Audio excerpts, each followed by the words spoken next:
c'est assez rigolo parce que je suis allé me servir du pif, hein, du pif, j'avoue, parce que voilà, parce que c'est la fin de soirée. Et c'est très rigolo parce que 100% insoumis, hein, regardez. Attendez, je vais vous mettre en full screen.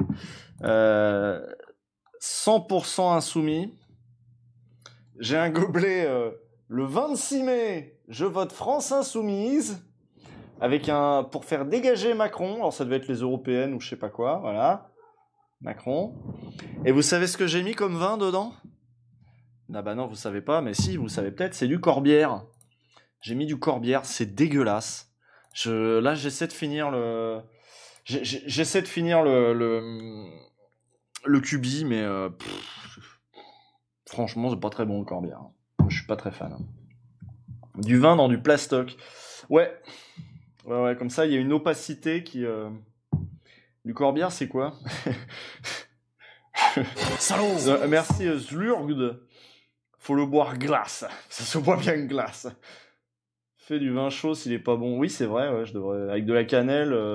Ouais, en fait, c'est pour cuisiner. Je devrais pas le boire, je devrais le cuisiner. Merci, Spunups. Vous avez raison, je vais arrêter de boire ça, en fait, si je trouve ça dégueulasse. Pourquoi je fais ça? Bah, parce que j'ai envie de boire un coup, voilà. Voilà, bon, bref. Les Corbières, c'est l'arrière-pays des Pyrénées-Orientales. Ouais. Bon, en tout cas, je bois du Corbière dans un verre insoumis. Je crois que là, je suis 100% Jean-Luc, là. Vous avez vu, vous avez pensé quoi du meeting en réalité augmentée, là? Vous avez regardé ça, le meeting de Jean-Luc en réalité augmentée? Pendant que je vous tiens. Est-ce que c'est... Comment vous avez trouvé ça? Vous avez trouvé ça un peu cringe? Rétro-futuriste, moyen, c'était moche, c'était cringe. Le lapin, c'était un peu cringe. Hein. On en a parlé avec Cotentin. On s'est dit, il lui faut pour tout ce qui est blague, pour faire le mec cool, il va lui falloir une petite team d'auteurs.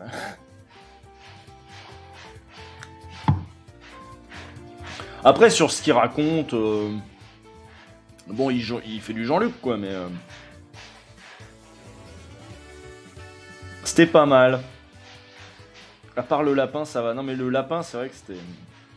Ouais, non, c'était pas très joli, là. Mais je sais pas, ils sont partis sur une esthétique, avec je suis pour et tout. Ça dégueule de couleurs. Je sais pas ce qu'ils essaient de faire, là, mais... entre le plateau, Non, j'avoue, je suis pas fan de l'esthétique. Tu vois, avant, l'esthétique insoumise, c'était bleu clair, orange, avec le fil, là. Tout était un peu bleu clair, orange, sur fond blanc, en général. C'était pas trop dégueu. Mais là, ils sont partis sur un truc, ça fait un peu petit journal. Ça part sur toutes les couleurs. Esthétique Keno. Oui, Keno. C'est ça. C'est le plateau du Keno. Oui, très bien vu. C'est un peu ça. Non, en plus, c'est pas je suis pour, c'est nous sommes pour. C'est vrai que je suis pour, ça sonne tout de suite peine de mort. J'ai adoré le lapin. On aurait dit un plateau des émissions d'humour, genre top 100. Oui, non, c'est pas bien, hein, c'était pas un bon choix. Hein. Puis fallait pas présenter ça comme un truc futuriste, parce que c'est vrai que...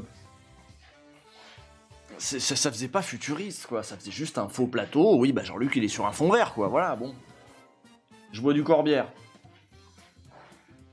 Pieno, c'est quoi cette rêve toute pétée? Bah ouais, mais tout le monde voit très bien de quoi on parle, finalement. Il y avait de l'aliasing. SO Sébastien Loeb. Pourquoi il a fait quoi, Sébastien Loeb? Du coup, t'es proposé pour lui écrire ses blagues? Bah non. J'ai trouvé ça nul. Utilise un médium moderne pour reproduire un format old school. Je trouvais ça imbécile. Oh, comme tu y vas. Imbécile, carrément. Trop bien vu la diffusion des violences policières pendant le meeting. Quoi? Ça faisait très frère Bogdanov. Mais c'est vrai que ça faisait vraiment une émission de télé d'il y a 10 ans où ils se sont rendus compte qu'en fait, ça coûtait moins cher de faire un plateau virtuel plutôt que de faire des plateaux en dur avec des décorateurs.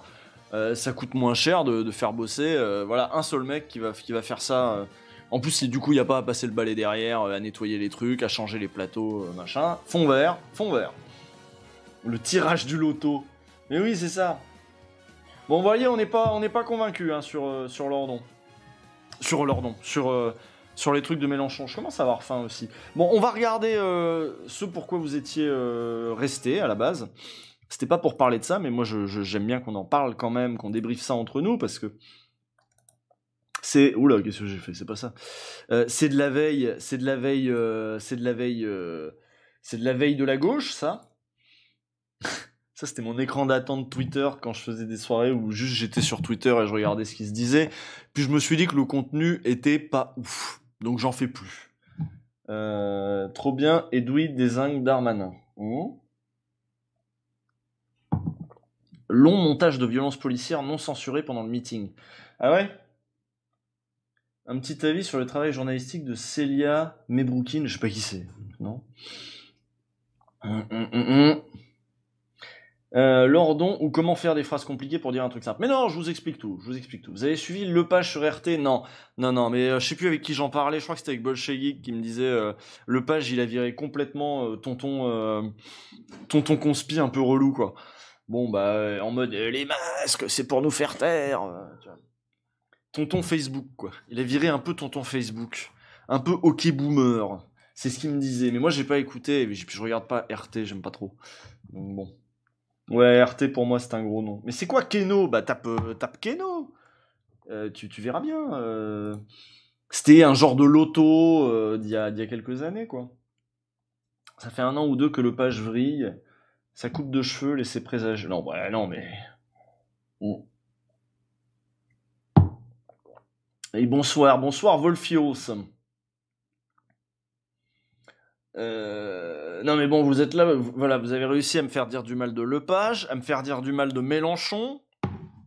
Ça c'est encore un complot de l'ultra-gauche, hein, pour que je me fâche avec des gens que je pourrais croiser. Merci à vous. Merci Lamptor aussi. Après il y a Tadei sur RT, oui. Complètement d'accord pour Lepage, entre lui et Pinson Charlot sur Hold Up, on perd nos anciens. Bah justement, on va parler de Hold Up, mais bon. Monique s'est excusée, mais ça se trouve, il va revenir là-dessus, Frédéric Lordon. Ça m'étonnerait pas qu'il revienne là-dessus. Ah, on a dit du mal de Cotentin aussi, ben oui. C'est vrai. Merci Zantargue. Et on a dit du mal du lapin dans le meeting, c'est vrai. Ou les ravages de l'alcool dans le prolétariat, quoi. Ah, pour Lepage, il parle grave en couille. Bon, je sais pas s'il est alcoolique, moi j'en sais rien du tout. Mais tu m'emmerdes, Grivon, avec Célia Mebroukine, je sais pas qui c'est. Donc de toute façon, il y a une règle ici, c'est venez pas m'emmerder avec un truc dont je parle pas. Si j'en parle pas, c'est que j'ai pas non plus une énergie infinie. Je parle de ce dont j'ai choisi de parler. Voilà. Vu l'insistance, j'ai peur que ce soit un truc de Faf. Non Usul, t'en penses quoi de Usul? Bah on en a parlé en début de soirée de son entretien bizarre là. Merde, Lepage, j'en étais resté assez conf d'il y a quelques années. Je vais finir tout seul à force de dire du mal de tout le monde. Mais oui, c'est clair. Mais oui, c'est clair. Alors, Panique anti-complotiste par Frédéric Lordon. Je vais pas faire l'imitation parce que ça fatigue, mais et je suis le premier que ça va fatiguer. Si Hold Up n'avait pas existé, j'ai plus besoin de casque, comme ça j'aurai un meilleur retour de ma voix, je pourrais faire des effets de voix plus subtils et plus délicats. Voilà. Si Hold Up n'avait pas existé, les anticomplotistes l'auraient inventé. C'est le produit parfait. Le bloc de complotisme étalon en platine iridiée, déposé au pavillon de Breteuil à Sèvres. Je sais pas du tout ce que c'est que le pavillon de Breteuil à Sèvres. De très belles trouvailles. Des intervenants dont certains ont passé le 38e parallèle comme des chefs. Une bénédiction. Altéré cependant parce que, certes, on est content d'avoir raison et d'être la rationalité incarnée, mais quand même l'époque est sombre, et on rit moins. La Terre plate et la Lune creuse, on veut bien, ça c'est vraiment drôle, mais QAnon, beaucoup moins. Et ça fait de la politique. Alors attendez, il va falloir que je me démerde pour avoir le retour quand même des salauds, que je remercie quand même, parce que là... Merci Valentin Rie, merci Valentin Rie. Bon, je vous fais une voix à minimum, hein. À minima, je vous fais la version minimum. Merci Nécrogène. J'essaie d'avoir au moins une certaine, voilà. assez pour me faire... assez pour que moi je reconnaisse. Voilà, tant pis, je suis pas à donf, mais... Donc QAnon, beaucoup moins. Donc QAnon, pour ceux qui connaissent pas, c'est les réseaux conspi pro-Trump américains, selon lesquels le monde est gouverné par les pédosatanistes. Hein. Vous vous souvenez des pédosatanistes? Ceux qui veulent nous imposer le vaccin. Donc c'est un mélange de trucs, merci Écart. C'est un mélange de trucs antisémites, de trucs... parce qu'il y a un complot mondial, évidemment, avec il y a forcément des juifs tout en haut, mais en plus ils sont pédosataniques. Donc ils sont à la fois pédophiles et donc du coup ils contrôlent le monde, ils contrôlent Big Pharma, ils contrôlent tout. Pour nous sauver, les QAnon américains disent il n'y a que Trump qui peut nous aider parce qu'en fait ils sont dans le deep state. Parce que t'as envie de leur dire oui mais ça marche quand ton mec il est pas président. Une fois qu'il est président, c'est bon, il peut démanteler les pédosataniques. Bah non parce que c'est le deep state. Donc en fait tu peux pas démanteler. La honte, ils sont même pas extraterrestres. Oui, ils sont démocrates aussi, ils sont démocrates, la 5G, Bill Gates, voilà, tout ça est mélangé. Et en fait, tout ça constitue le fond idéologique du documentaire Hold Up. Si vous voulez en savoir plus, on en a parlé en live, vous pouvez aller fouiller les replays de l'été culturel et apprenant. On en a parlé en live grâce à un article de Mediapart sur les liens justement entre Hold Up et QAnon. Donc ça, pour le coup, c'est relativement établi. Le réalisateur est quelqu'un qui adhère aux thèses de base de QAnon, donc en effet... Bref, la Terre plate, la Lune creuse, on veut bien, ça c'est vraiment drôle, mais QAnon, beaucoup moins, ça fait de la politique. Le cas échéant, ça prend des armes. Au fusil près et du train où vont les choses, on pourrait bientôt avoir les mêmes à la maison. Oui, parce que c'est des Américains à la base, et c'est vrai que là-bas, les armes, bon voilà. D'ailleurs, on commence à les avoir. Pour l'heure, il n'est question que de masques et de vaccins, ce qui n'est déjà pas rien, mais on sent bien... La voix va pas. La voix va pas. Mais parce qu'elle affaiblit ma voix là. Pour l'heure, il n'est question que de masques et de vaccins, ce qui n'est déjà pas rien. C'est vrai que chez nous, on est très sur la santé là. Nos conspis, c'est les Jean-Jacques Crèvecoeur, les Sylvano Trotta, machin. Ils sont vachement restés sur les vaccins, les masques et machin. Ils sont pas partis encore trop sur les. C'est subliminal un peu leur truc sur le pédosatanique. Ils l'ont, hein. Trotta, à la base, il était sur la Lune creuse et des trucs comme ça. Là, il s'est déporté sur les questions de santé, mais ça va revenir de toute façon dès qu'il sera en confiance. Merci Fred Masson.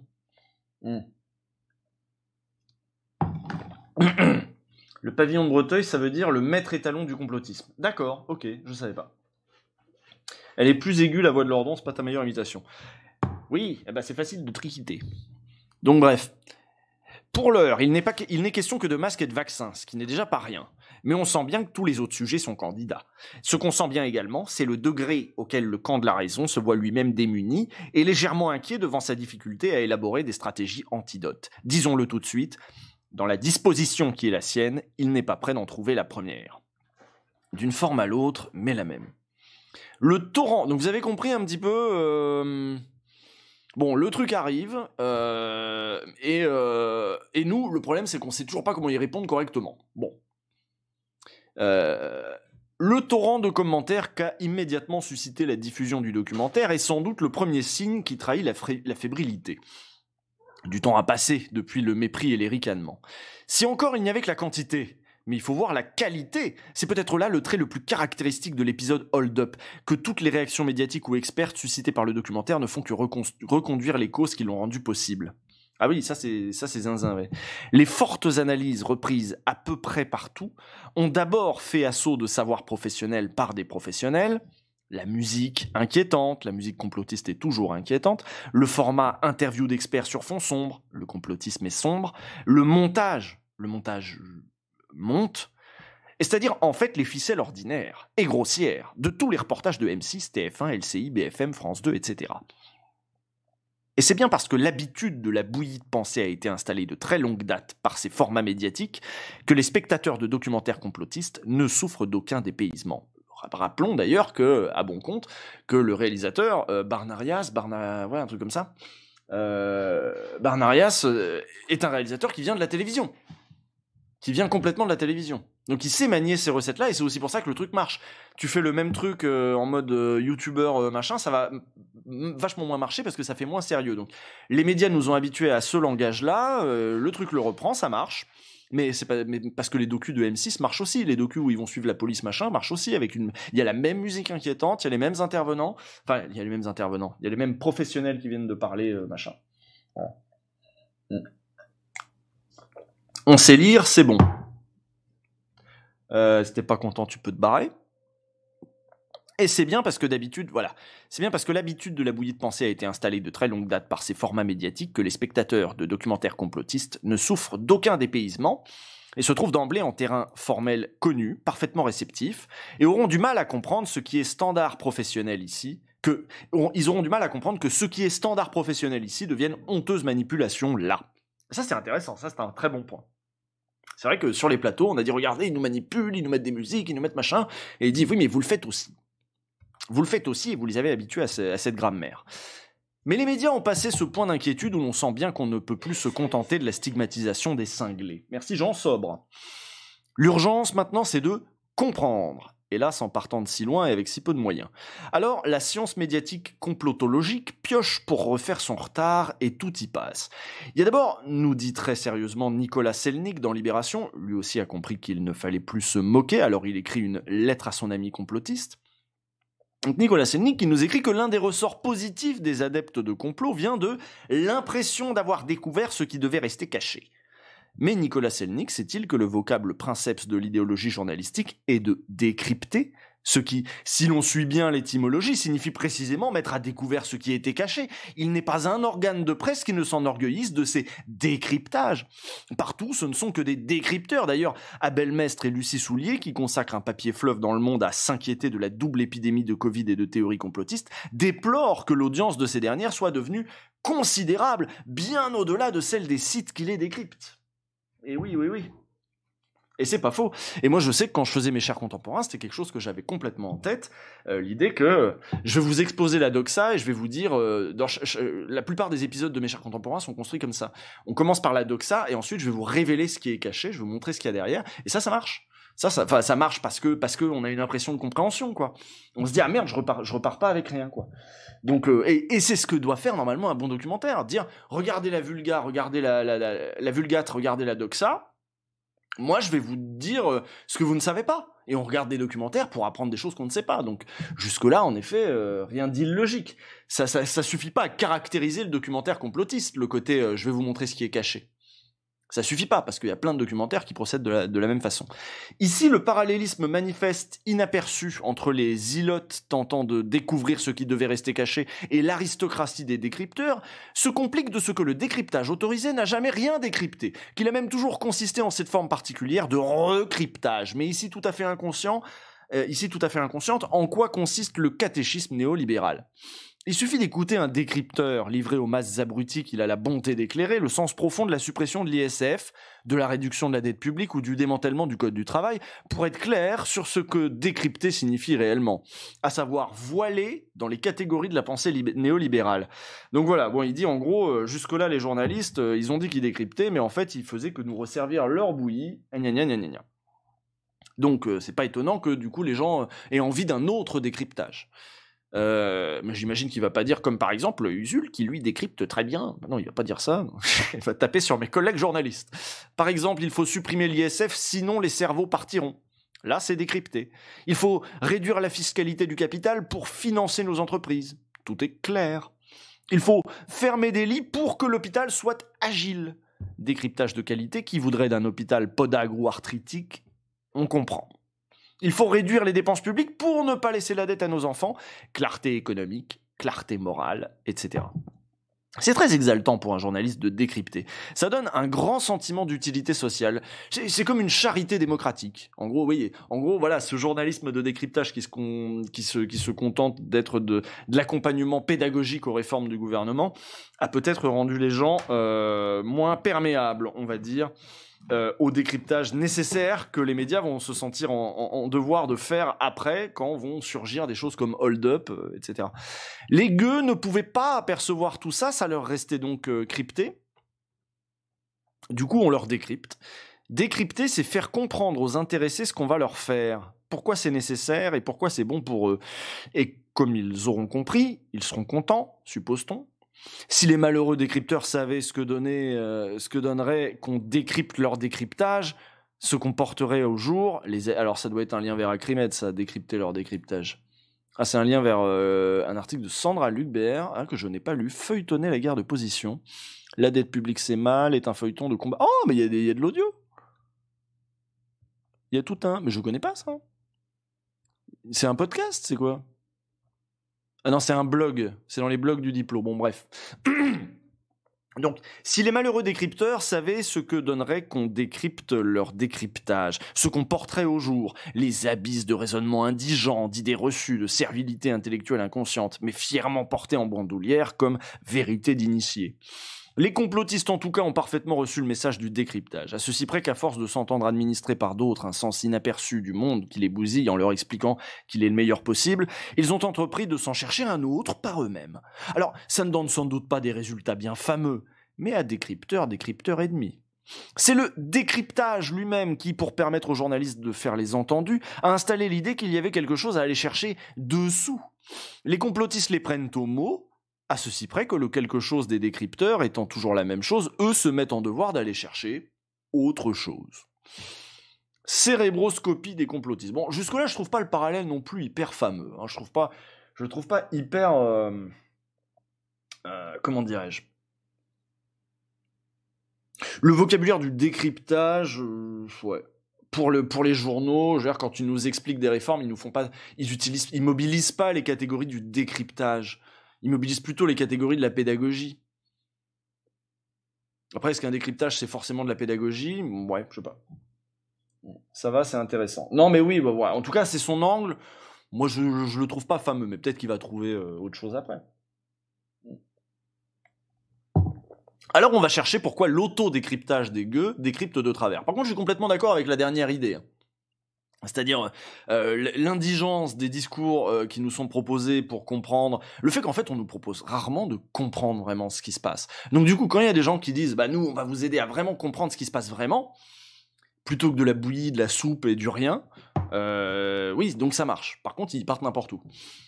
Donc c'est pas faux de pointer, ouais, je vois. Ici, la science complotologique est à son meilleur. Donc voilà, on va chercher pourquoi l'autodécryptage des gueux décrypte de travers. Ici, la science complotologique est à son meilleur. Comme les sciences les plus avancées, elle isole des effets. Par exemple, la physique connaît l'effet Compton, l'effet Doppler, l'effet Einstein. La complotologie, pour sa part, dispose de l'effet millefeuille argumentatif. Voilà, impossible d'ouvrir un article sur Hold Up sans avoir à manger du millefeuille. Une feuille de vrai, une feuille de faux, une feuille de vrai. Un journaliste de Mediapart va plus loin et pose gravement la question « Pourquoi nos cerveaux sont-ils... » C'est qui? Ah, c'est pas moi. J'ai eu peur, j'ai vu en vidéo. C'est qui parle de Hold Up, du coup? Ah!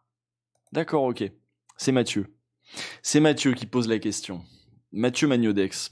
Donc un journaliste de Mediapart va plus loin et pose gravement la question « Pourquoi nos cerveaux sont-ils si perméables à l'aberration complotiste ?» No, pas de discrimination offensante. Cerveau, parce que c'est là-dedans que ça se passe. La réception du complotiste, c'est une affaire dans le cerveau.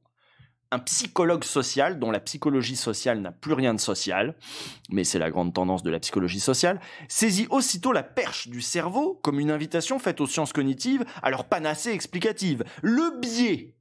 Ça m'a toujours emmerdé, ça aussi. Ah, je suis content qu'ils défoncent le truc de on va tout vous expliquer parce que les gens ont des biais, machin. Ah oui, les zététiciens, là, à 2 balles. Là.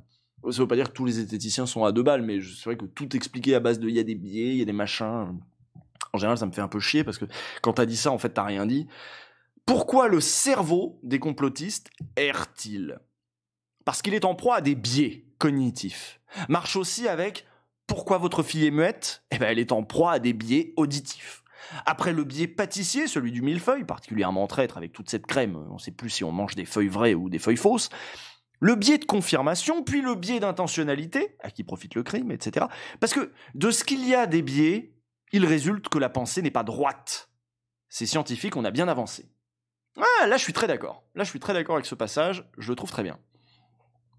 À un moment, cependant, le psychologue social se souvient qu'il y a social dans psychologie sociale et qu'il y a des inégalités assez énormes dans les sociétés modernes. dont résulte logiquement que le complotisme prospère auprès des gens qui ont un plus faible degré d'éducation. Ah bah, on le pressentait, mais c'est quand même plus satisfaisant quand c'est établi par la science. Attention toutefois, la science a ses complexités. Quand Macron pense que les gilets jaunes sont soutenus par les Russes, ou quand le sénateur PS François Patria, à propos des mésaventures de DSK en 2011, envisage non pas la théorie du complot, mais la théorie du piège, il est impossible d'y voir des bouffées complotistes. D'abord parce que François Patria l'écarte formellement, ensuite parce qu'il est assez évident que nous avons affaire à des personnes qui n'ont pas un faible degré d'éducation. Le complotisme, c'est la pathologie cognitive des pauvres. On ne tardera sans doute pas à établir que le jambon mouillé a des effets pernicieux sur le cortex préfrontal, et là, la psychologie sociale sera pleinement sociale, ainsi que scientifique. Bon, ça vous noterez, dans tout ce qu'on a fait, nous, sur ces trucs-là, c'est un biais qu'on a essayé de contourner, en notant qu'il n'y a pas du tout que chez les pauvres ou chez les gens pas éduqués que ces théories prenaient.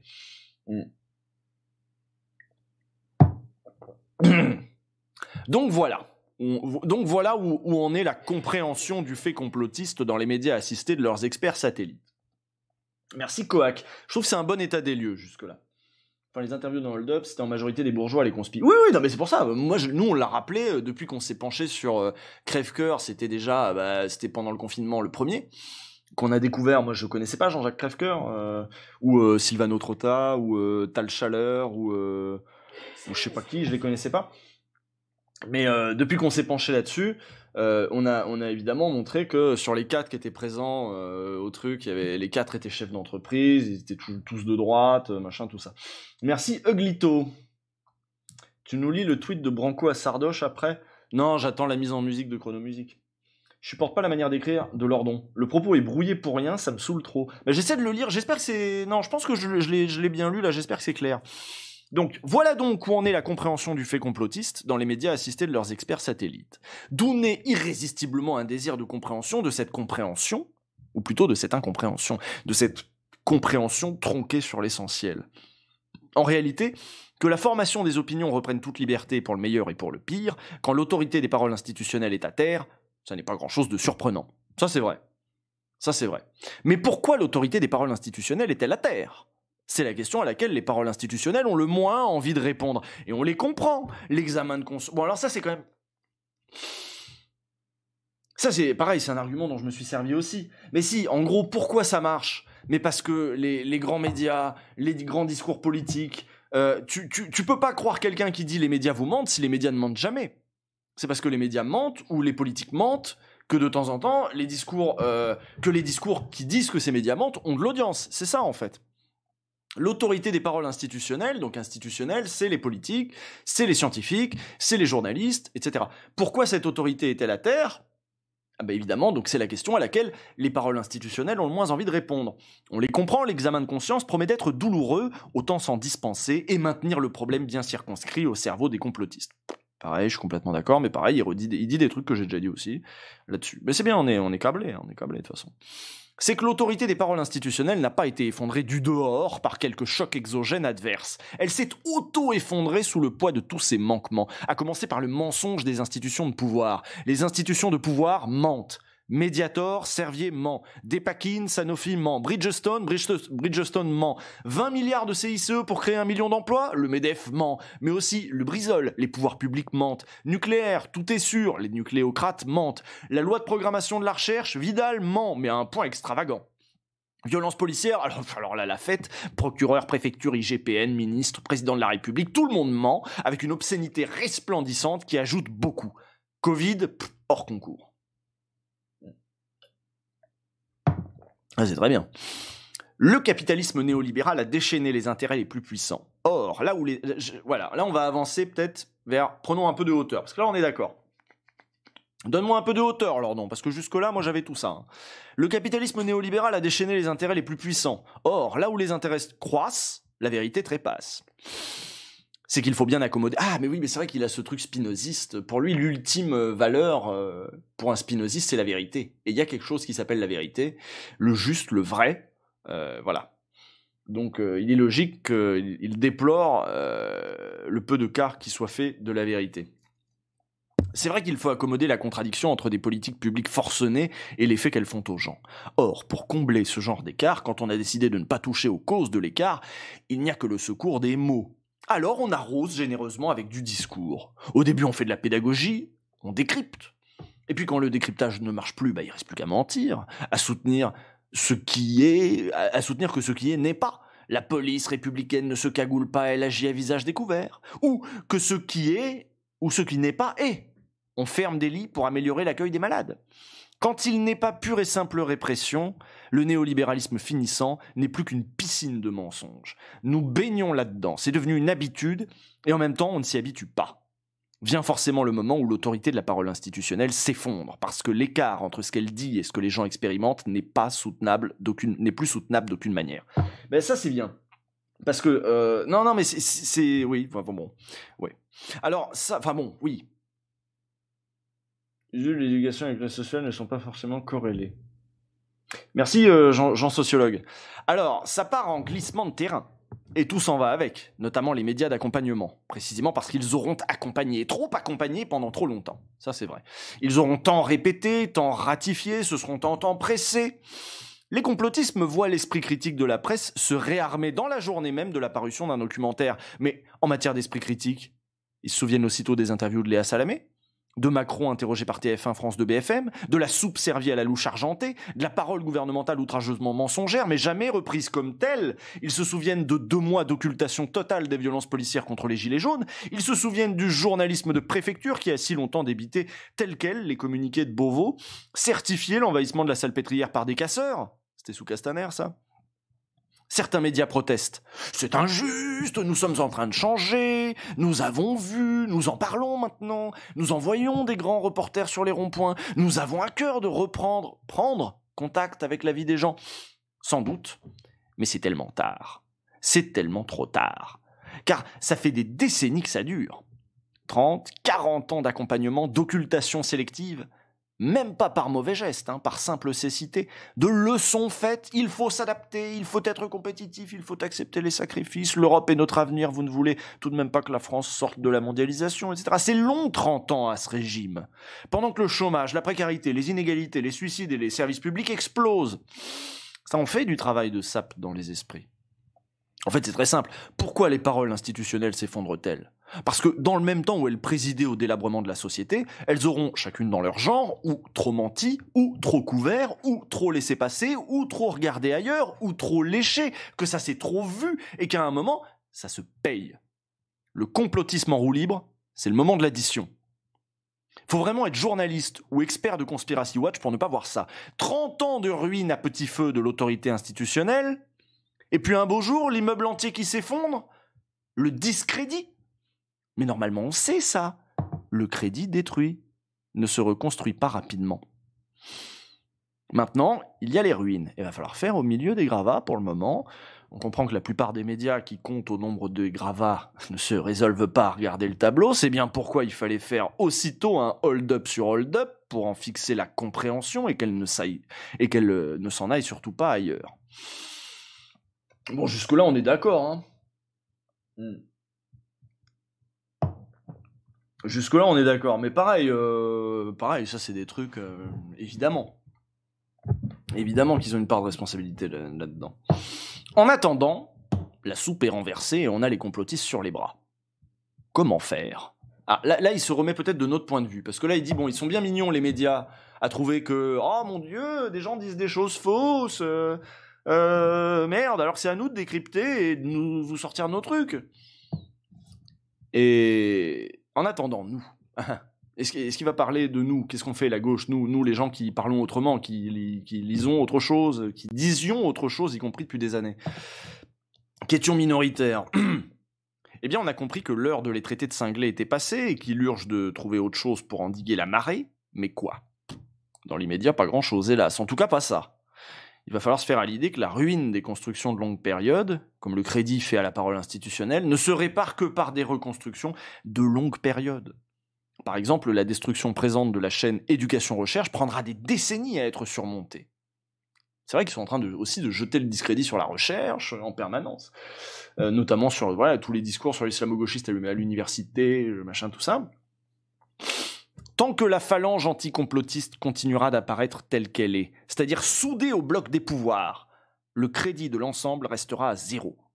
En réalité, tant que la masse média ne se fragmentera pas, tant que ne s'en détachera pas une fraction significative qui rompe avec la position globale de ratification de l'ordre néolibéral et de déférence à l'endroit de tous ses pouvoirs, les clients du complotisme continueront de n'y voir qu'un appareil homogène de propagande et d'aller chercher ailleurs. Mais oui, c'est parce que la presse manque de pluralisme que les gens ont l'impression que les médias disent tous la même chose et que du coup il n'y a qu'une seule opinion possible et qu'on doit bien nous mentir si ça tient d'un seul tenant comme ça.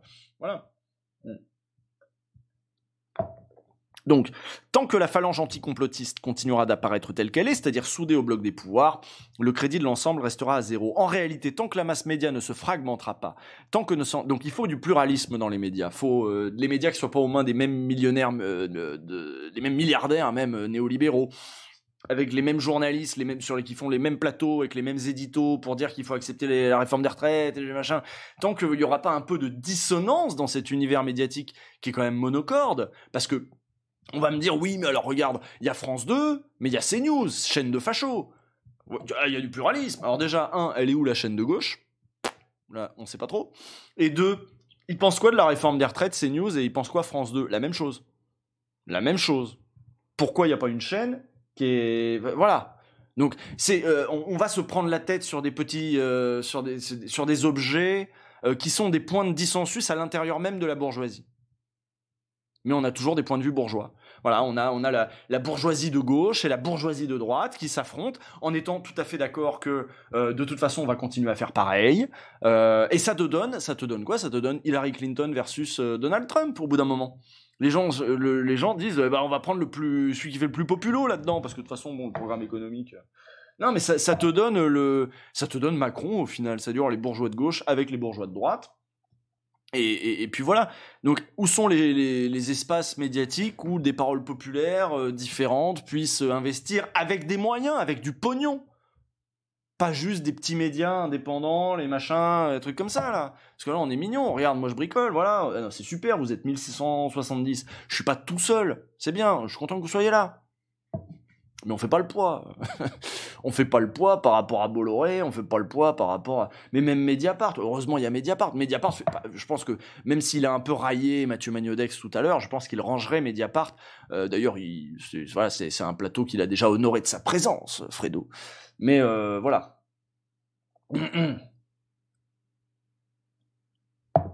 Donc, c'est pour ça que... la masse des médias, tant que la masse des médias ne se fragmentera pas, et vous voyez qu'on n'y est pas encore, la presse papier a toujours été plus pluraliste que la presse audiovisuelle, qui elle dit beaucoup plus la même chose, tous médias confondus. Le problème, c'est que c'est la presse audiovisuelle qui est de plus en plus hégémonique. Enfin, qui est toujours hégémonique, en fait, pas de plus en plus, qui l'est toujours. On a l'impression que Internet a tout bouleversé, etc., même si, en effet, ça a changé quand même un peu les mécanismes de circulation de l'information. Malgré tout, la presse audiovisuelle est toujours hégémonique. Les gens s'informent toujours avec le 20h. Toujours. C'est pas fini, ça. Les chaînes d'infos, on a tendance à, pareil, augmenter un petit peu surévaluer un petit peu leur importance dans l'audience des gens. Malgré tout, elles font quand même un peu la pluie et le beau temps, même si elles sont pas si regardées que ça. Elles sont regardées, mais c'est toujours le 20h, le champion. C'est toujours le 20h. Mais un gros média de gauche dirigé par un groupe ou un milliardaire, est-ce que c'est tout simplement compatible ? On le voit bien avec Libération, tu vois. Moi, Libération, il y a des moments où... moi, je lis Libération quand même relativement régulièrement. Là, par exemple, dans le OLG d'aujourd'hui, super enquête de Libération sur Jean-Michel Blanquer. On l'a lu ensemble en live, c'était vachement bien. Il y a des trucs très très bien dans Libération. Mais dans les moments de tension extrême, quel camp on va choisir du côté de chez Mathieu Pigasse, de je sais pas qui, machin. C'est Pigasse ? Non, je sais plus qui c'est, Libération. C'est Pigasse ? Je crois que c'est Pigasse, hein. Avec Libé ou... Mediapart, non, Mediapart c'est déjà nettement plus clair, notamment sur les actionnaires. Mediapart n'est pas possédé par des actionnaires. Il y a quand même une grosse différence. Et c'est pour ça que c'est structurel.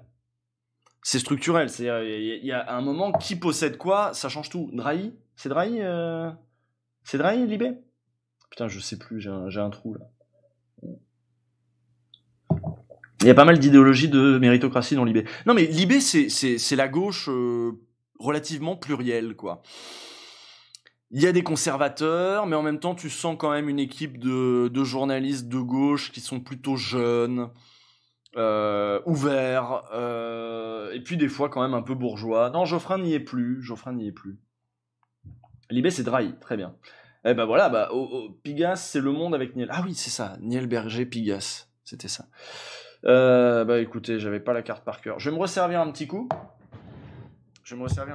Non, le média, c'est très bien que ça existe, le média. C'est très bien que ça existe, QG, etc. Le fait est que ni média, ni QG, ni Mediapart, qui pourraient tout à fait avoir un plan de développement, mais ça demande un investissement massif de transformer Mediapart en chaîne de télé. Même si c'est pas le projet initial de Mediapart, mais imaginons. Ça demande un investissement considérable. Que on va pas faire avec des souscriptions, avec les abonnements, avec des je sais pas quoi. C'est des métiers relativement différents. Donc faudrait que Mediapart, peut-être à la limite, ait un petit frère d'audiovisuel, enfin je sais pas.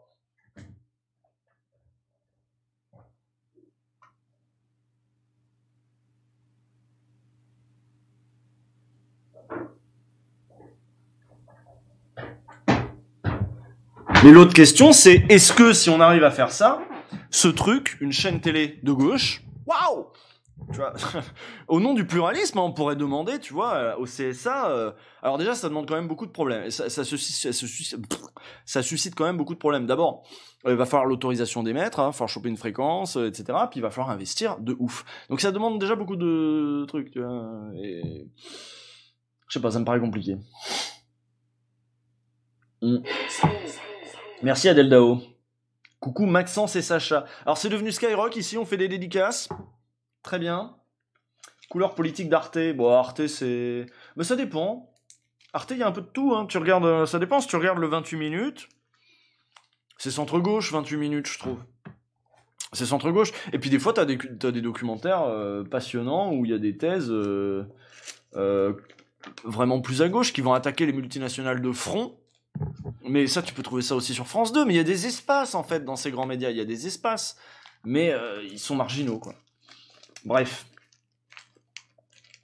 Faut un gentil milliardaire de gauche qui finance. Merde, ça existe pas. Bah, c'est un peu ça, quoi. C'est un peu ça le problème. Et c'est pour ça que structurellement, on se fait niquer avec le jeu du... Transformer les médias en... Transformer le champ médiatique en champ dans lequel on peut investir comme on veut, sans réglementation. Bah, c'est devenu la loi du plus fort. Et résultat, il y a que les plus forts qui ont des médias. Ça existe les lois antitrust, hein. Ça existe, on pourrait restructurer le champ médiatique autrement. Julia Cagé avait des propositions d'ailleurs qui vont dans ce sens, mais c'est pas la seule. Pierre Rimbert, machin, on en a déjà parlé ici. Mais bref, je finis de rouler ma clope. 28 minutes, c'est Bruckner qui agresse Diallo dans le Silence Général aussi, très bien vu, exactement. 28 minutes, ils arrivent à inviter de la droite bien dure. Ouais, non mais bien sûr. Usul doit devenir milliardaire, oui, ouais. Non. Non, moi je serais... Qui montent leur chaîne de télé, moi je leur ferai une petite chronique tous les jours. Tu sais, je viendrai sur le petit plateau du talk show du soir, je viendrai faire ma petite chronique, tranquille, payé comme les gens qui font ça, c'est-à-dire au moins 6000 balles par mois, comme les vrais gens qui font ça. Mais oui, 28 minutes chez Bourgeois, bien sûr. Faites des dons et abonnez-vous. Ok, ils ont le OD... Oui, c'est vrai que c'est un peu 100% pro-Europe aussi, Arte, mais bon, il y a quand même beaucoup de choses à sauver quand même sur Arte. Hein. Leur journal est vachement bon. Leur journal est vraiment super bon. Oui, mais c'est ça. Ou alors vous me mettez en bretteur, quotidien comme Zemmour ou je sais pas qui sur le plateau de talk show à interpeller les trucs, mais seulement personne va m'embaucher pour faire ça tant qu'il y aura pas du pluralisme dans les médias. Moi, je pense que je vais commencer à être prêt à faire ça. Et puis de toute façon, c'est en faisant, en commençant que tu finis par être prêt. Moi, je suis pour. Hein. Usul va finir bourgeois, c'est sûr à 100%, mais c'est tout ce que je me souhaite. C'est tout ce que je me souhaite. Merci Clébana. Une chaîne coopérative autogérée. Ah mais ça c'est les trucs qui se cassent la gueule ça. Jules va finir bourdin. Mais oui c'est ça moi je veux. J'attends le Usul malin. C'est ça, voilà, tu me files 20 minutes avec un invité tous les jours, avec une équipe qui m'aide à préparer quand même le truc, hein, qui contacte l'invité, machin. Et... moi, j'y vais. Mais ça n'arrivera pas. Enfin, ça n'arrivera pas tout de suite, en tout cas. Donc, mais c'est pour ça, hein, Twitch aussi, que je fais des entretiens et tout, faut monter en compétence, quoi. Faut monter en compétence. C'est aussi pour ça qu'on a débriefé ensemble l'entretien avec Lou un petit peu plus tôt dans la soirée, quoi. J'essaie de faire mes armes, de level up un peu, parce que je suis pas naturellement très doué non plus, quoi. Déjà, quand tu vois le bordel du média, ça déprime un peu. Ah putain, ouais. L'heure des prolos par Usul. Bah voilà, ça serait bien, ça, faire un petit plateau. Bref, on reprend l'article maintenant. J'ai roulé ma clope, tout va bien. Donc, voilà. En réalité, tant que la masse média ne se fragmentera pas, tant que ne s'en détachera pas une fraction significative qui rompe avec la position globale de ratification de l'ordre néolibéral et de déférence à l'endroit de tous ses pouvoirs, les clients du complotisme continueront de n'y voir qu'un appareil homogène de propagande et d'aller chercher ailleurs. Les gens ne vont chercher un ailleurs au dehors que lorsque le champ institutionnel a échoué à aménager un ailleurs au dedans. Mais quels aggiornamento, quelle révision déchirante cette rupture, maintenant, ne suppose-t-elle pas ? Elle suppose de renverser un peu l'ordre économique et de s'attaquer aussi aux droits de la propriété dans les médias, etc. Pour l'heure, incapable, la parole autorisée cherche fébrilement quelque autre ressource, mais forcément au voisinage de ces formes de pensée invétérées. Idée de génie et redéploiement pédagogique, on va aller leur parler. Je sais pas à quoi il référence. Merci Radius Malestraza. Je sais pas à quoi il fait référence. On va aller leur parler. Donc ça, pour l'instant, c'est ce que les médias essaient de faire. Mais gentiment cette fois, on va leur écrire des lettres. Ah oui, d'accord. Arrêtez de traiter les complotistes de débiles, parce que là il y a la leçon Trump avant, hein, aussi. Arrêtez de traiter les électeurs de Trump de débiles. Bon, ok, d'accord. C'est des gens avec qui on vit dans la même société, donc il faut leur parler. D'autant plus que ça commence à devenir nos oncles, nos tantes, nos parents, nos frères, nos sœurs, etc. On va leur écrire des lettres en leur disant qu'ils sont nos amis. Ça, c'est la version Libération. Il y a celle du Monde. Si l'ambiance générale n'était pas si flippante, ce serait à se rouler par terre de rire. Tout y est. On va chercher Valérie Higounet de Conspiracy Watch. On avait l'habitude jusqu'ici de Rudi Reichstadt, mais lui est trop épais. C'est l'anticomplottisme première manière. Maintenant, on peut plus le sortir. Dans la saison... Oui, parce que pour lui, pour Rudi Reichstadt, même moi, j'avais un article pour dire que moi, j'étais complotiste. Enfin, tu vois, c'était un peu compliqué quand même. Dans la saison 2, ça donne... Il faut réfuter par des faits, décrypter, mais sans être dans l'accusation ou la moquerie. On est passé en phase 2. Voilà la solution. Tout dans l'onctueux, l'humain et la bienveillance. On est excellemment parti. On est sur un fil, ajoute quand même l'experte dans un souffle. Tu l'as dit, Valérie. Tristan Mendès-France, lui, explique à peu de choses près qu'on a le stock des zinzins sur les bras et qu'avec eux, c'est foutu, faudra faire avec. Mais tout notre effort doit aller à enrayer les nouveaux recrutements. Faut viser les primo-arrivants, faire de la prévention, dit-il apparemment. Valérie Higounet a déjà commencé. Elle mène, nous explique Le Monde, de nombreux ateliers avec l'Observatoire du complotisme auprès d'enfants. Faut prendre les primo-arrivants de loin. Tout le problème de l'anticomplotisme, c'est qu'il peut prononcer l'âme claire une phrase pareille qui, normalement, devrait faire froid dans le dos. Qu'on n'aille pas croire à une embardée individuelle, hein, c'est la ligne générale. Le nouvel expert gyroscopique, il tourne sur à peu près tous les médias, France Culture, Le Monde, Regard, Thomas Huchon, pense également qu'il faut faire de l'éducation aux médias, en gros de la prévention pour vacciner contre l'épidémie de fake news.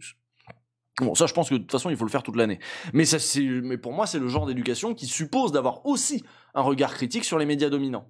Et ça ils aiment beaucoup moins. C'est Acrimed, tu veux. En fait, faudrait faire du Acrimed et apprendre à lire le langage médiatique, faire aussi, pourquoi pas, de la sociologie du journalisme, etc. Enfin, tout ce que cette école-là a produit depuis 25 ans. Il faut faire ça, en effet, oui, d'accord, oui, mais ça suppose de s'attaquer aussi aux gros médias, quoi. On se croirait au point de presse de... Ah oui, en gros, voilà, de la prévention pour vacciner contre l'épidémie de fake news. On se croirait au point de presse de Jérôme Salomon, et ce n'est pas un hasard, car c'est cela qu'on trouve dans une tête d'anticomplotiste, des images de bacilles, de prophylaxie et de cordons sanitaires. De politique ? Aucunement. Ce n'est pas une affaire de politique ou de discours politique, c'est une affaire médicale.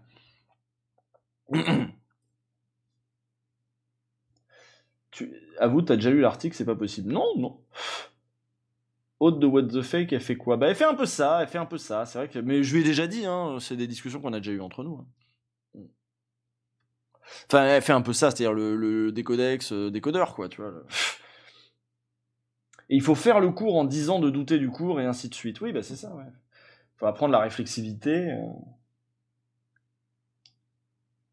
On va te rétorquer que c'est de la propagande d'État auprès des enfants. Ben non, mais en gros... Non, mais auprès des enfants, déjà, moi je pense qu'il faudrait commencer fin collège. À la fin du collège, 4e, 3e.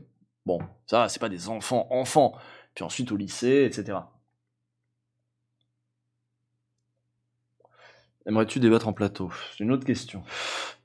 Apprendre à douter de ses doutes. Oui, puis apprendre à douter des doutes qu'on a sur ses doutes. Ah, mais on peut aller très loin avec ça.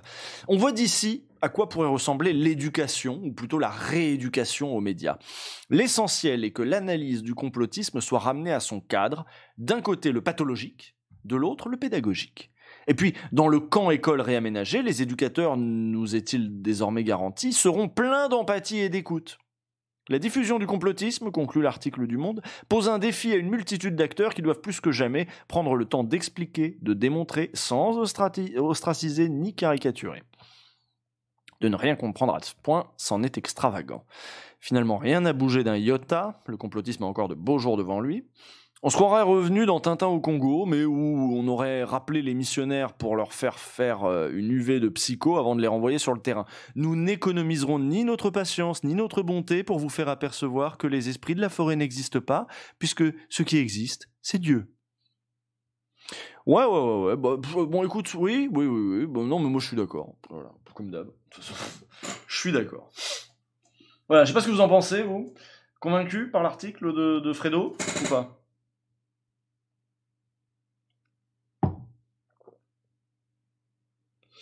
Hygiène mentale avait fait un bon truc, ouais, avec le truc en primaire. Tu connais hygiène mentale? Bon, bah, on parle d'hygiène mentale. Non, mais c'est bien.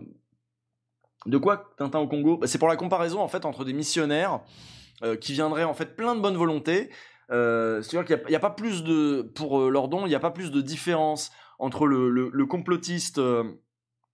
qu'il s'agit de rééduquer à la bonne pensée, et le sauvage, qu'il s'agit de rééduquer à la pensée chrétienne, si tu veux. Et donc du coup, on commence d'abord par la force, puis après on se dit ah merde, ça marche pas, il y a des résistances, et après on dit bah je vais y aller en étant gentil. Le bon missionnaire, c'est pour ça qu'il termine là-dessus. Nous n'économisons. Regardez, j'utilise ma patience, ma bonté pour vous faire apercevoir que les esprits de la forêt n'existent pas, puisque ce qui existe, c'est Dieu. Ça va de soi. Mais maintenant, je change de méthode, j'y vais gentiment. Il analyse en gros cette évolution, mais je suis assez d'accord, c'est en effet comme ça que ça se passe. Rien de bien neuf au final. Oui, non, bien sûr. Mais ça passe. Oui. Convaincu, il faut de l'esprit critique, mais aussi de la politique. Oui, il faut de la politique. La phrase de conclu est assez naze. Non, je suis pas d'accord.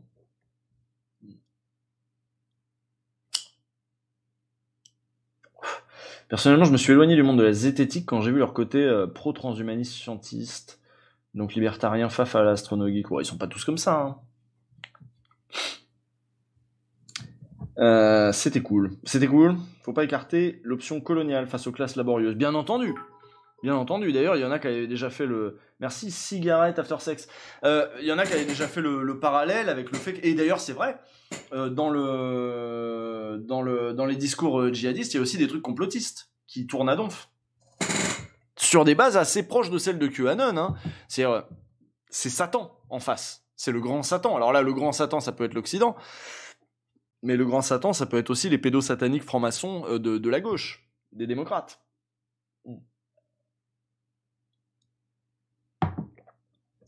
Non, mais on va pas partir sur Astronogeek. Hein. Bon billet, mais on ne peut pas expliquer la montée du complotisme que par la structuration des médias depuis 30 ans. Réseaux sociaux et éducation nationale défaillante, affaires de l'esprit critique sont aussi à signaler. Non, mais tu peux signaler tout ce que tu veux. C'est plutôt, en fait, c'est que c'est pas nécessairement seulement l'écosystème médiatique. C'est aussi le projet politique qu'il y a eu derrière de mater la population avec un discours uniforme sur l'horizon que la bourgeoisie avait fixé à notre société, à savoir l'horizon néolibéral, de tout est marchandise, c'est la mondialisation, il faut s'adapter, etc., qui a fait qu'en fait on a mis au pas aussi bien le système médiatique, habilement d'ailleurs, que le système de l'éducation, où on devient voilà, vous voyez l'idée. C'est pas seulement la structuration du système médiatique qui est une conséquence aussi du projet qu'avait de toute façon le capitalisme à ce moment-là, d'imposer la domination d'une classe sur une autre aussi. On en revient à la bourgeoisie. On n'avait pas parlé des bourgeois. Merci Papa Droops. Bah Axel Desrouges, tu perds rien, je pense que je vais m'arrêter là. Ah mais c'était cool, oui. Puis inventer des complots à la con, détourner les gens du vrai problème. Je dis surtout qu'une partie des dominés permet de penser en dehors des injonctions convenues. Oui, ça d'accord. Et il trouve ça normal. Hein. Il dit c'est normal que les gens cherchent. Voilà. Ouais, t'as bien résumé. Je pense qu'en Daïn, Tina, c'est le berceau du complotisme.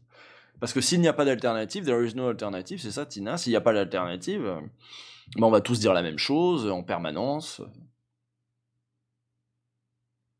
Et mentir quand le réel contredit ce qu'on a décidé de faire. C'est là, il revient longuement là-dessus, tu vois.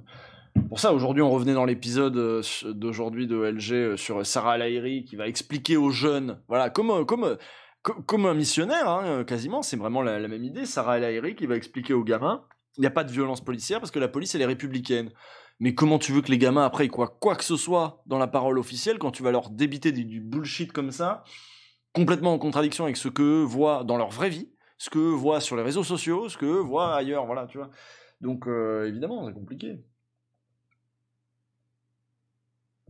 Il y a une vision religieuse de la République. Alors, c'est encore un autre débat, mais ouais. Les mecs, j'ai mangé mon premier chocolat de calendrier de l'Avent. C'est vrai que c'est le 1er décembre. Eh ben, joyeux décembre. Et oui, comment ne pas mentionner le complotisme de Blanquer? C'est vrai que les mêmes qui vont accuser les classes populaires d'être perméables au complotisme, c'est les mêmes qui vont se défendre quand ils sont attaqués sur des trucs en disant qu'il y a des complots de partout qui veulent leur tête. Que ce soit Sarkozy avec son cabinet noir ou Blanquer avec c'est un complot de l'ultra-gauche de Mélenchon et d'Edoui Plenel, alors même que Mélenchon et Edoui Plenel peuvent pas s'encadrer, je vois mal comment ils pourraient faire une soirée complot, enfin bon, admettons.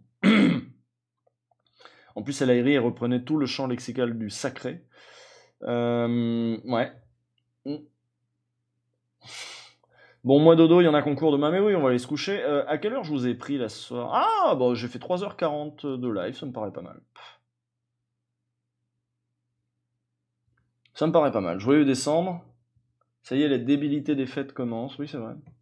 Mais oui, c'est clair! GG pour les chocos, wesh. J'ai pas compris, GG pour les chocos, wesh. Ah, les chocolats.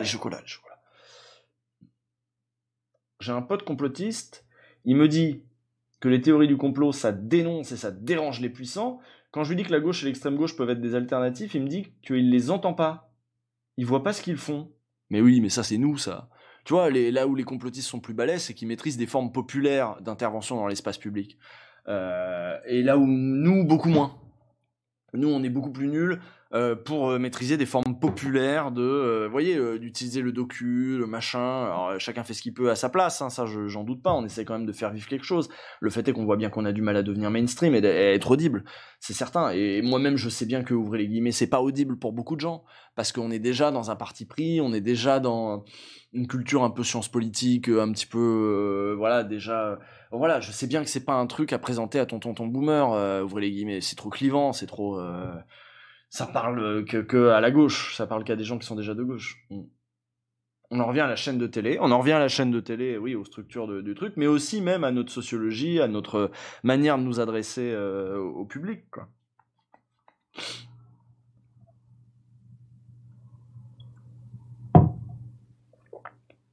Des gens comme Michael Moore, je trouve, une approche populaire. Oui, puis Ruffin, on peut parler de Ruffin. Si on parle de Michael Moore, nous, notre équivalent, évidemment, en matière de créer des documentaires populaires, machin, tout ça, Ruffin était très bien. Son merci patron, c'est admirable. Vraiment. J'ai montré mes chers contemporains à mon tonton boomer, il t'a accusé d'être complotiste. Échec critique. Ah ouais, j'avoue. Bah, Mélenchon fait ce travail de vulgarisation, quand même. Ouais. C'est aussi pour ça que, tu vois, moi, je continue de défendre les partis politiques, globalement, parce que c'est aussi dans leur mission, ça, de faire exister des discours autres. Quand tout le champ médiatique, par exemple, s'est effondré dans la pensée néolibérale, machin, tout ça, Bah, c'est dans les partis politiques qu'on allait trouver les ferments, les graines d'autres lectures du monde, quand bien même ils ne seraient invités qu'à quelques émissions de temps en temps, etc. Ma mère adore OLG depuis la semaine dernière, la vidéo de la semaine dernière, elle a remonté toute la playlist sur YouTube. Waouh! Bah tu feras un bisou à ta mère. C'est cool.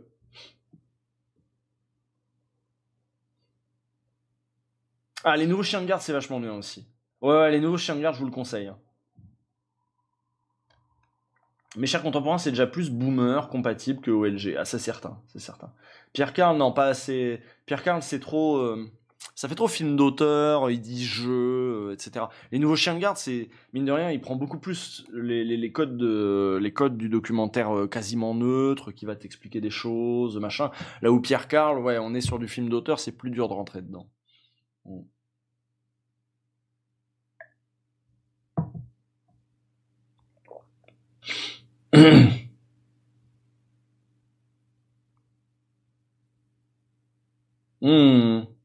Ouais, je vous lis. Oh là là, on va pas partir sur le service militaire ce soir, j'ai pas bossé le sujet en plus. Donc, tu vois, je sais même pas exactement quelle est la proposition de. J'ai fait une vanne aujourd'hui dessus sur le service militaire, mais apparemment c'est plus compliqué que ça. Ils proposent plutôt un service civique, je sais pas quoi. Bon, je sais pas. Mon frère est pas de gauche et quand je partage OLG sur Facebook, il met des commentaires positifs. Ah, ah. Datagirl c'est bien, mais Datagirl il y a le même biais, je trouve un petit peu bourgeois quand même. On va vous expliquer la life, mais ils sont quand même un peu bien. Enfin, ils sont quand même bien quoi. Non, mais je pense que aussi Franck Lepage a joué un grand rôle aussi pour vulgariser la gauche et qu'on soit un peu plus cool que juste voilà. Super, ça partage des fake news. Ah mais non, mais c'était une vanne, putain. Je pense pas que tu utilises le mot bourgeois à tort et à travers. Non, non, pas du tout.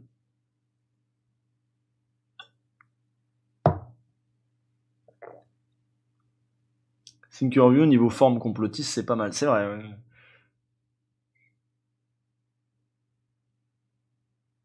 Bon, moi je vais vous laisser là, on a fait le tour. Il est minuit. Les honnêtes gens, ils travaillent demain.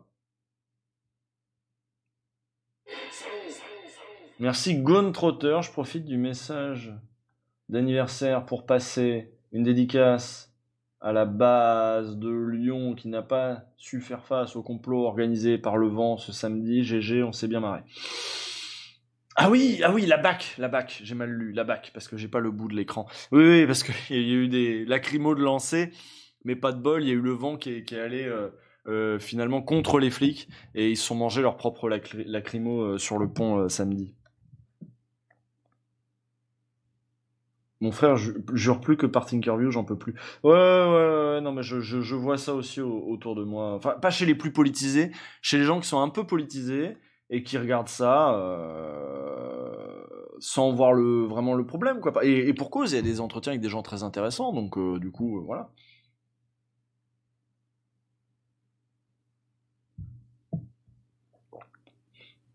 C'est une position stable, ça, complotiste.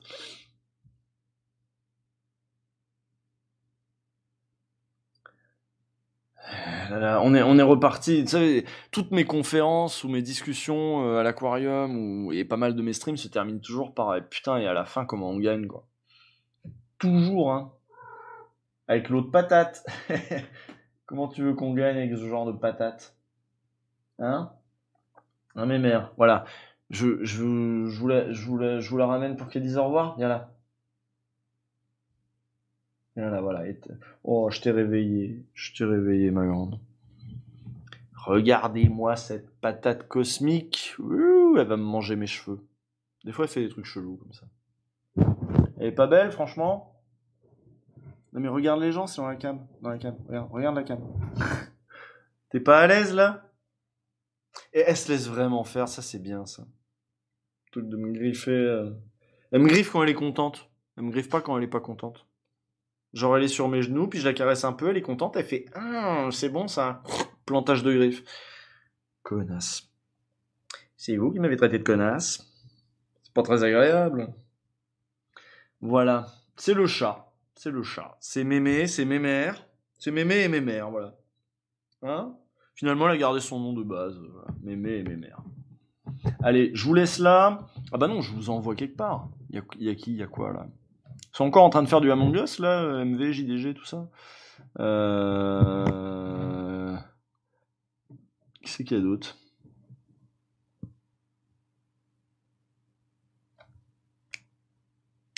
Il y a Katsuni qui est en Just Chatting, Céline Tran. Sinon, c'est. Ah bah, je vous envoie chez Mr. Fox, voilà, zapping du soir, une sorte de fussoir. Voilà, je vous envoie sur Mr. Fox. Après, si vous voulez aller voir Céline Tran, vous pouvez aller voir Céline Tran. Hein. Mais voilà, camarade Mr. Fox. Hop, faire un raid, lancer un raid sur Mr. Fox. Il va être content. Donc il fait son zapping. Vous savez, Mr. Fox, c'est celui qui, tous les ans, nous sort un gros zapping YouTube. Vraiment gros. Je vous conseille de voir tous ces zappings YouTube. Et souvent, il les prépare en live avec les gens, en regardant des extraits, en parlant avec eux. Est-ce qu'on garde ça? Est-ce qu'on garde pas ça? Voilà, je sais pas si c'est exactement ce qu'il est en train de faire. Mais il me semble que oui, hein. Zapping du soir, une sorte de fussoir. Oui, c'est ce qu'il a écrit. Donc apparemment, voilà, il va préparer son zapping de l'année. Donc, bah, c'est très bien. Je lance le raid. Je vous fais des bisous. Et on se retrouve quand on se retrouve. Déjà, j'étais là le lundi soir. J'ai trouvé des trucs à faire. C'est bien. Allez, bisous. Et je coupe le stream.